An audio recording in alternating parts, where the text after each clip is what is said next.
আসসালামু আলাইকুম। জাতীয় পার্টিতে ক্র্যাকডাউন চলছে।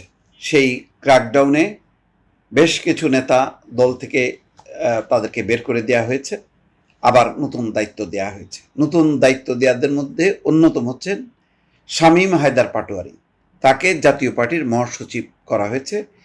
জি এম কাদের দলের চেয়ারম্যান, তার ক্ষমতা বলে তাকে মহাসচিব করেছেন। তাহলে বাদ পড়েছেন কে? মুজিবুল হক চুন্নু, যিনি লম্বার সময় মহাসচিবের দায়িত্ব পালন করেছেন। তার আগে দায়িত্ব পালন করেছেন রুহুল আমিন হাওলাদার, যিনি প্রেসিডিয়াম মেম্বার, তাকেও বাদ দেওয়া হয়েছে। বাদ দেওয়া হয়েছে ব্যারিস্টার আনিসুল ইসলাম মাহমুদ, যিনি সিনিয়র ভাইস প্রেসিডেন্ট এবং কখনো কখনো ভারপ্রাপ্ত চেয়ারম্যানেরও দায়িত্ব পালন করেছেন। তো মোটামুটি বাদ পড়লেন আনিসুল ইসলাম মাহমুদ, রুহুল আমিন হাওলাদার এবং মুজিবুল হক চুন্নু, তিনজন বিগ শট। অন্তত জাতীয় পার্টির এখন যে অবস্থা, ভঙ্গুর অবস্থার মধ্যে তারা তিনজন নিঃসন্দেহে বিগ শট। তাদেরকে বাদ দেওয়া হয়েছে। কিছুদিন থেকে এই আলোচনা ছিল যে তাদেরকে বাদ দেওয়া হবে। কবে কখন বাদ দেওয়া হবে সেটি একটা ক্ষণগণনা চলছিল।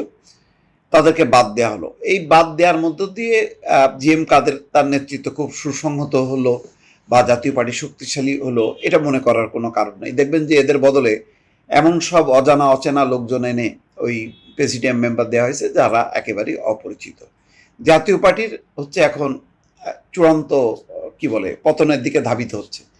এরকম পতনের মুখে যখন কি কোনো দল ধাবিত হয়, তখন এরকম টুকরো টুকরো হতে থাকে। পতনের আগে এরকম ভাঙতে ভাঙতে একেবারেই যখন মাটিতে নামে তখন সেটা একদম ছাই হয়ে যায়, তখন আর আঘাত পড়ে না মাটিতে। জোরে যে একটা ধাক্কা, সেই ধাক্কাটা আর পড়ে না। অনেক দিন থেকে নামছে। সেই রওশনের এরশাদ গত দ্বাদশ জাতীয় সংসদ নির্বাচনের আগে, সেই আমিডামি নির্বাচনের, এই যে আমিডামি নির্বাচনের কিন্তু এই যে জাতীয় পার্টির এখন যে মহাসচিব নতুন যাকে আনা হলো, তিনিও একজন। তিনি জেতেননি। গাইবান্ধা থেকে তাকে নমিনেশন দেওয়া হয়েছিল, কিন্তু তিনি জেতেননি। কিন্তু যিনি জিতেছেন মুজিবুল হক চুন্নু, তার ব্যাপারেও সাবেক প্রধানমন্ত্রী বলছেন যে আমরা আর কত মানে স্যাক্রিফাইস করবো, এইভাবে জোর করে তো বারবার জেতানো যায় না। তিনি ওই শেখ হাসিনার ছবি টবি দিয়ে পোস্টার করেই জিতেছেন, মানে নিজের ক্যাপাবিলিটিতে কিশোরগঞ্জ থেকে তিনি জেতেননি, বরং সেখানে একজন ছাত্রলীগের সাবেক নেতা, তাকে জোর করে বসানো হয়েছে, যিনি টকশোতে বেশ উচ্চকিত থাকতেন সবসময়। তো এই হচ্ছে অবস্থা জাতীয় পার্টির। আসলে মানে টার্নিং পয়েন্টটা ছিল দ্বাদশ জাতীয় সংসদ নির্বাচন। এই নির্বাচনের আগে জাতীয় পার্টির একজন সিনিয়র নেতার সঙ্গে হঠাৎ করেই আমার সাথে ব্যাংককে দেখা, একসাথে আমরা খেয়েছি। তিনি তার স্ত্রী সহ গিয়েছিলেন চিকিৎসার জন্য।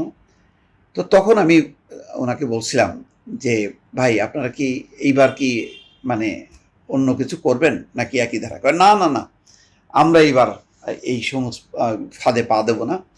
আমরা জানি যে এই ফাঁদে পা দিলে এই নির্বাচনে আমাদেরকে বারবার ব্যবহার করবে, এটা হবে না, আর এই নির্বাচন হইতে পারবে না এইভাবে। তো দেখলাম খুব জ্বালাময়ী। নামটা বললাম না আর কি, ওনার সাথে আমার দীর্ঘদিনের সম্পর্ক, পরে আর প্রকাশ্যে তার নামটা বললাম না। কিন্তু লাভ হলো কি? লাভ হয়নি। তারপরেই তো দেখলাম যে উল্টে গেলেন, ওনারা দলে বলে নির্বাচনে অংশ নিলেন এবং তিনি নাকি যথেষ্ট পরিমাণ সক্রিয় ছিলেন। আজকে তিনি সেই দলেই টিকতে পারলেন না। জি এম কাদেরের কারণে দল থেকে বের হয়ে যেতে হলো তাকে। জি এম কাদেরও খুব ভালো থাকবেন সেটাও মনে করার কারণ নেই। এটা সংগঠিত করা, আবার আগের জায়গায় নিয়ে আসা। তাছাড়া জাতীয় পার্টি যাদেরকে বের করে দেওয়া হলো, তারা যদি একটা দল করেন, সেই দলকে আবার কোনো অংশ সাপোর্ট করবে। এখন যারা আছেন, যেই রাজনৈতিক দলগুলো, মানে বিএনপি, জামাত বা এনসিপি, এটা মনে করারও কারণ নেই। আবার জি এম কাদেরকে গ্রহণ করবেন, সেটাও হবে না। তার মানে হচ্ছে দুই অংশের কোনো অংশই আসলে সাপোর্ট পাবে না। সমস্যাটা হয় গত 28শে জুন চীনমৈত্রী সম্মেলন কেন্দ্রে জাতীয় পার্টি সম্মেলন হওয়ার কথা ছিল। সম্মেলনের জন্য মিলনায়তন না পাওয়ার কথা উল্লেখ করে 16ই জুন জি এম কাদের সম্মেলন স্থগিত করেন। কিন্তু দলের দুই কো চেয়ারম্যান আনিসুল ইসলাম মাহমুদ এবং রুহুল আমিন হাওলাদার, তাদের নেতৃত্বে জ্যেষ্ঠ নেতাদের একটি অংশ আগের ঘোষিত তারিখেই সম্মেলন করার ঘোষণা দেন, যদিও পরে সেই সিদ্ধান্ত থেকে সরে আসেন। তো এই হচ্ছে অবস্থা এখন। জাতীয় পার্টিতে এই ক্র্যাকডাউন যেটা হলো, তাতে তিনজন নেতা, সিনিয়র নেতা, তারা তো চলে গেলেন। এই মুজিবুল হক চুন্নু, আনিসুল ইসলাম মাহমুদ এবং রুহুল আমিন হাওলাদার। তুলনামূলক বয়সে তরুণ শামীম মাহেদার পাটোয়ারি, তিনি যুক্ত হলেন।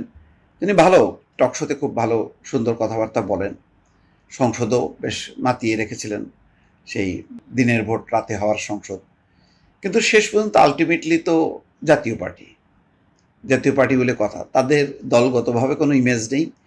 এরশাদ থাকতেই এর পতন, সেই পতনের ধারাবাহিকতাটা তার ছোট ভাই জিএম কাদের বজায় রেখেছেন, আর এখন তো একেবারেই মানে মাটিতে শেষ হবার মতন একটা অবস্থা। এই হচ্ছে রাজনীতি, এবং এটাই পরিণতি, মানে হাইব্রিড হয়ে অলওয়েজ ক্ষমতার সাথে থাকার যে পরিণতি, নির্মম পরিণতি, এটা জাতীয় পার্টি বিষয়টা সবাই দেখলো। এবং এই পার্টির আর ঘুরে দাঁড়ানোর, সোজা হয়ে দাঁড়ানোর আর কোনো ক্ষমতা শেষ পর্যন্ত থাকলো না। এটাই হচ্ছে ইতিহাসের অবিসম্ভাব্য পরিণতি। দর্শক, ভালো থাকবেন। আল্লাহ হাফেজ।